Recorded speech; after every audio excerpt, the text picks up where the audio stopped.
Atat na atat ka kasi magka-love life at kumita sa negosyo, kaya yan napapala mo. Kung wala ka nang maintindihan.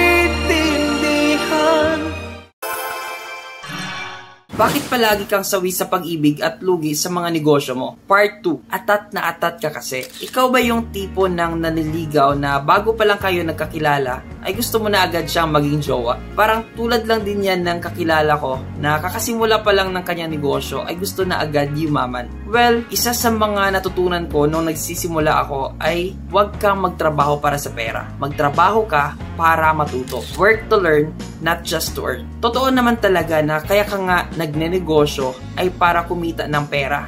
Tama? Pero kung yan lang ang tanging focus mo, sigurado na ma-frustrate ka lang kasi sa totoo, kapag ikaw ay nagsisimula ng negosyo, ay kailangan mo munang aralin at bigyan ng oras para lumago ito at madalas hindi ka pakikita agad ng malaki. Palagi kong sinasabi sa sarili ko at sa iba, first you learn, then you remove the L.